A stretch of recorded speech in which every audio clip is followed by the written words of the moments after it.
I would pull you over if I was a cop, though, during the day sometimes. Because I'm going too slow? No, because this white line and then that white line, I'm like, man, You stay in the line. yeah, it's 10 a.m. This motherfucker. Hey, Bouncing back and forth. I got driver's Parkinson's. It happens. Welcome to Access Granted, a peek inside the real-life stories of physical security professionals. Now, here are your hosts, Justin, John, Ryan, and Brandon. Welcome back, everybody, to another episode of Access Granted. I am here with John, Ryan, and Justin, as always. And today we're going to do something a little different. You guys hear from us all the time. Now we want to hear from you. So we came up with a show we're going to call Ask a Locksmith series, where you can either email us. Well, you can't really call us, but we have a, what is it on, Justin? Facebook, TikTok, YouTube. All the social media stuff. You can go on there and find our page and submit a question where we will read it on air and answer it. And if it is a stupid question, we're going to let you know. And we'll tag you in it. Yes. So our producer, Jason, is going to read off some questions. That's never going to get old. I'm sorry, Jason. But he's going to kind of read off some questions, and we will go kind of round table this one. And Hey, Brandon, before we get started, there's someone at the door from the government who wants to talk to you about our last podcast. it's been nice knowing you all. I'm going to go take care of this. Yeah, if anyone from the government shows up at my door, I'll be disappeared. Yeah, we won't know what happened. But as of that, we've gone through, I think we put it up last week or so we do have actually more than I even would have imagined questions coming in. We've kind of picked out a few that we could either make jokes out of or you can get some real information out of, but Justin's got all that locked and loaded, so... Jason. So I don't have it. Justin does not have it. Jason has it, so whenever Jason is ready... You're running this one, boss. Evan S. wants to know, if you didn't love locks and security so much, what else would you be doing with your lives? It's awfully personal, Evan. Yeah, I think Evan's trying to really get more information. This sounds more like a date than... I want to start out with John, who actually had a whole life before he was a locksmith. Yeah, I mean, the fact of it is, I do love the security industry. I love, the locks. I love the alarms. I love the CCTV. But at the same time, I'm also, some people have classified me as a computer nerd or, He's a freaking huge effing nerd, bud. So I mean, I have a fascination with, was a zeros and size ones. So, yeah, this is zeros and one thing. So, yeah, I did go out and actually become a network engineer because it's also another passion of mine. What about you, Ryan? What would you be doing? Well, ideally, I would have still been in the military right now, but bombs will kind of change that for you. Yeah. Other than that, the only other thing I ever thought about doing was being an architect, and I can't draw, so... You just like the shape of buildings? Very short-lived career. What about you, Jess? What would you do? Well, I had a lot of different things I wanted to do. I always liked this. I did apprentice with this with my grandfather in high school. But for a small window of time, when I did try to go to school because he told me I couldn't be a locksmith, I didn't want to be a pastor, actually. My faith is a really big part of my life. And if I had been able to have the commitment to finish school without thinking I was the smartest man in the room, I probably would have met that thing. And there are parts of me that wish that maybe one day I'll go retire from this lovely lifestyle and find my way to the Lord and live my life out as a old, decrepit, kind of curmudgeonly pastor. And I have no idea what the hell I would do. But like Justin said, if the Lord ever ends this for us, I would really want to do something that would, honor him. Just, go not as maybe as far as be a pastor, but, Well, you already got that whole celibacy thing going. You could just be a priest. I try to be. I try to be good. God has changed my life tremendously in the last 10, 15 years. I have a friend who became a Jesuit monk. A Jesuit monk? Yeah, they live very, very. One of the whole tenets is being a pauper. You would be very good there. I don't think I ever wanted a monk was ever on my radar. But so I'm just gonna let the Lord direct wherever I go after that. And there's that monastery up in Dubuque that makes the coffins. You could become a monk that makes coffins. I'd rather just go farm my land down there, just my small I'd rather 2 just acres. lie down in that coffin and die. Yeah, at that point, I don't want to build these things. I'll just sleep in it. They are really nice. Oh, that's good. You know, the hard part about answering that question is, right now, I can't picture myself doing Well, anything that's the other else. thing. How long have we been doing this now to the point of like, what else would you be doing? I'm like, You tried a lot of different. We all tried some we other all things. tried different and none of it all just kind of. Even just being, the guys that call the shots. I don't think I could go back to, regular schedule. No, well, and that's the thing, I especially. do this for 8 hours a day and only at a I computer. can't or work on a something. line anymore. I can't, Right, and you talked about working, on a line or for a company or so forth. Since I did do that, I apologize to the HR departments that had to deal with me from time to time. Growing up, the I number of don't. I times you had to still go to meant get what along I said school. in HR. I still meant what I said 12 years ago. Kiss my ass. Okay, I guess we answered that one. It's a good segue into the next question. Yeah, sorry, Jason. What do we got, Jason? What do we got? See, you guys got me all worked. I'm still fired up from last week. So Sam wants to know what's the biggest mistake people make with their home security or locks? First, biggest mistake, home security, not owning a firearm. It's a hill that we'll die on. We even made a sweatshirt about it. A couple years back, we had a sweatshirt that says, your first line of defense is J&J, and your second line of defense is your firearm. And that was a very popular a sweater. If you guys want to bring it back, make a comment on Facebook, TikTok, or YouTube. Yeah, no shit. Let's get a and let YouTube us know clothing line going again. so we can start monetizing this damn podcast, and people can start buying our apparel. But it was a very popular one. I've got some friends and family and people who wear it fairly often. It was very comfy, very soft. It's a very good a sweatshirt. But the first mistake you have is not owning a firearm. I said the second biggest in the locksmith industry, not having a deadbolt on your house. Not having a deadbolt is number one. I'm sorry. And then the second thing is not putting on some type of electronic security, whether that be cameras or alarms. Now, both of them are fairly passive because if deadbolt's going to be your first thing to stop them from getting in. But I think those are big mistakes because in today's world, it is crazy, and you got to be able to protect yourself. What do you say, John? Well, if you're going to have that deadbolt installed, have it installed properly. They provide you those 3.5 inch screws for a purpose for your strike. Actually, put them in. It gives you additional security as far as someone trying to kick the door in. Oh yeah, it transfers all that load of the kick into the frame instead of just on the bolt point. The biggest Night one and for day. me when I walk up to a house is if somebody's got those quick change locks. I'm not going to throw out the manufacturer. Do it. Quick set, quick change. If you've Smart got key is what they're smart referring key, to now. Trying to make it Yes. sound better than it is. If you've got those on your house, I'm automatically going to be pissed off. I mean, that's just how it is. They're a piece of crap, and you can defeat them with a flathead screwdriver. Ryan Well, has they've done those on better his now. house. It takes a flathead screwdriver and a wrench. Yes. Yes. That extra torque. Extra torque. Well, that answers that one. We got another one there? I'm listening this time. Is there a movie that fairly or accurately depicts safe opening or lock picking? I haven't found one yet. No, not at all. I can tell you 3 movies right off the top of the bat that are full of shit. Let's see, National Treasure, Italian Job, and what's that magician movie with that Now you see me? Franco? Yeah. Everybody walks up. Franco's little brother walks up to the door and says, "Oh, nothing's ever locked." And within one swipe of a freaking pick, he unlocks an old 100-year-old mortise lock. Yeah, I don't. That's not a thing. I also think that there was a movie that came out last year or 2 years ago. I don't know. My time spatial awareness is poor. Called The Locksmith, starring Ryan Philippe. I never watched it because I didn't was like, either. no, it's not like that is. And the worst part is, the worst thing is the reputation we get from the crime shows, whereas every time, like, they're like, oh, he's a locksmith. Oh, so he clearly did the bad deed because he's a locksmith and he has access and he keeps keys. That's really not doing our industry any favors.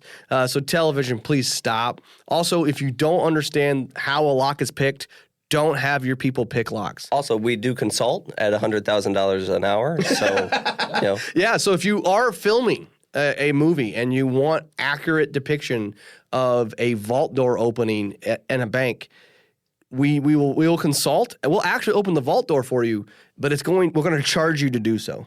actually, I do take that back. There is one. It was the precursor to the Netflix zombie movie with Dave Bautista. It was all about the safe guy. Oh, the yeah, precursor movie. They have this like manipulation contest. I mean, they had the ideas right. The speed way off, but the idea of how it was working was correct. Yeah. There have been one where they was it the Clive Owen. Yeah, Clive Owen. That one was pretty close because they brought in maglocks to drill the vault door because it was too hard. And to an extent, yeah, you would do that. But so that was sort of key. And then one time I actually figured out the ending and who the bad guy was in a movie because of which way the deadbolt was facing. Right. So sometimes they get it right because people are creeps. All right. Well, this is the last question was from Peter, and so is this one. What is the day in the life of a locksmith? Meaning, are you always on emergency calls? Okay. Well, just like with everything else, there are some doldrums or routine. But the nice thing about locksmithing, every day in the life of locksmithing is unique. There's always a new house, so a new situation, some type of new puzzle or clue that you have to defeat. No, but to get back to the actual question asked is, no, we do have a schedule. We do put things on the schedule. So we do try to schedule our work and so forth. So there, and then we have to leave time for emergencies. In some cases, yeah. So most of the time, the guys come into the shop, they pick up the parts that are already scheduled for that day, or they've picked up the parts and they're heading out right away, or they're taking the calls that were scheduled from yesterday and the stuff that came in overnight, and they're marrying those and they're deciding who's going where. And a lot of our emergencies are businesses that somebody lost their key or the key broke off, so they're not able to open the store. Like I said, a lot of home emergencies usually can wait till the end of the day, till when the customer can usually leave half hour early or something. But like Ryan's auto stuff, it's pretty much if you got a free guy, okay, drop it and go let him in. But Brandon's favorite call is at 5 p.m. with a customer saying, "Oh, we cannot lock our door." 5:06. I haven't even left the shop yet. And The worst one is I broke my key off this morning. Yes, yeah. And I don't have a key to lock the door, and they're calling you at 4:59. And they're like, you had 8 hours to make this phone call, and now you're going to complain that the cost of overtime and time and a half is too much. Or that you have to stay there to, be there. We're not just going to go out and meet nobody to just go into this business. I understand you want to go home. So did I. That's why you should have called me like 2 hours ago. We could have both went home right now. But now we're both stuck out here. So just go wait in the car, and I will come get you when we're done. Yeah. Do we have any more, or was that it? I think you kind of covered them, but I'll ask the last one. You kind of hit this already. What are your top 3 recommendations for home security? Deadbolts, guns, and sliders. Doesn't matter what kind of lock you want to put on your slider door. It's glass, folks. Yeah, glass doors are bad, especially if you're trying sliding glass doors for on your house. If you're trying to put electronic access on a sliding door, all you're doing is making your house more vulnerable. I think I saw one the other day about like craziest stories that happen on the van. We've talked about a couple of these in the past. I was talking to my brother Austin the other day. I was driving to Cedar Rapids in a storm. I said, this kind of reminds me of the time that I drove to West Branch through Derecho in the van, only because I was terrified that my grandfather would be mad at me for having a late visit. That one was fun. And what scared the most was like our office lady at the time, Chris, who had been with the company for years and years. She was like, Justin, you don't go. This storm is really bad. Everything I'm watching on the news is really bad. And I was like, you don't know nothing. I've driven through thunderstorms before. and I hop into the GMC Savannah because I've got a 10:30 appointment, and I'm not going to miss it. I'm not going to be the one that has to tell the old man that we were late. And I start heading west into the storm. And by the time I hit Walcott, the derecho hit Walcott, and I was on the phone with my wife saying, yeah, this storm's really bad. I can barely see the front of the van while I'm driving. And the wind came in and it knocked a semi-truck over in front of me. So I pulled over off the side of the road. And then I just got looking at the time. And I was like, oh, crap, I'm going to miss this call. I'm not going to be there on time. And I said, you know what's going to be a better option than Interstate 80 through this, storm of the century in hindsight, is if I take Highway 6. If I take Highway 6 to West Branch, I went through Durant, dodging trees as they were falling down, and then Wilton as the trees have fallen down, and the fire department's there because the storm's passed, and West Branch and West Liberty. And I get to the customer to open this safe. They have no power, and they're like, you didn't have to come. Like, we didn't need you here to begin with. And I opened the safe still, and then they're like, well, here's my credit card. And I was like, nobody has cell service. We can't do this. And I got in trouble from the old man anyways because it took them like 3 weeks for them to pay that bill. We'll have to start another series here called Tales from the Road. Ryan, what was that guy down at the bank? Was that down at a Centra who got out and punched a van? Oh, I never would think about that.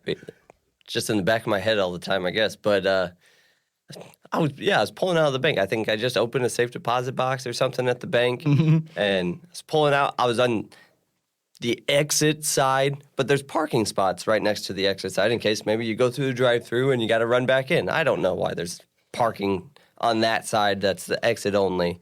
And this guy just stops on the one-way, and he just, blocks traffic to turn in after I turn out. But I've got 4 cars behind me, and I'm yelling at him, and I'm pointing that there's a parking lot 50 feet away that's 4 people coming in, and he doesn't do it. He's honking at me, and finally I got out of the van, and I said, would you just go over there? There's parking spots over there. This is for people leaving.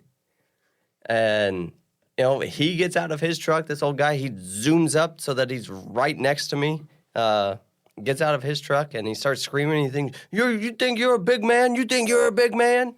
And I was like, I just want you to not be an idiot and go to the parking lot that's up right there. And he takes a swing at me. So, I was like, I'm not going to fight this guy. So I backed up and I pulled the door in front of me, and he punched my van door, like, really hard. And he grabs it and goes, ow! And he just kind of like, God, you gets back into his car and he drives away. He didn't even stop at the bank after that. See, this is why I like to tell that story, because that one I know gets Ryan. Like, you hear him in a different sound and see him. That reminds me of that time we were pulling, back when we didn't have a marked vehicle. We were driving the Red Ranger.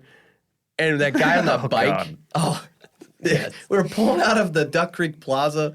We were stopped at a stoplight, and this guy waves us, stop sign. He waves us on, and I start to go, but then he pulls out on his bike, and he gets super mad because we both went at the same time. And he starts yelling at us. He takes his hat off, and he slammed his helmet onto the car door and started yelling. He's going to call the cops at us because we tried to hit him. And I was like, oh, God, thank God we weren't marked back then, because we would have had a bunch of that's one thing I kind of lament, is that we have marked vehicles now. Yeah, we've gotten many a phone call on Justin's driving. Oh, yeah. Oh, stop it. I would say, it's probably 5-6 times a year that you'll just have a jackass out on the road the one guy that called on Justin on the last time, Justin was in the one of the transit vans, and he was going heading back. This guy, he's all over the road. He's speeding. Blah, blah, blah. I'm like, oh, okay, I'll take care of it. And, of course, I just called, hey, Justin, apparently you're all over the road and going, got my speed set at 70. I got the cruise set at 70.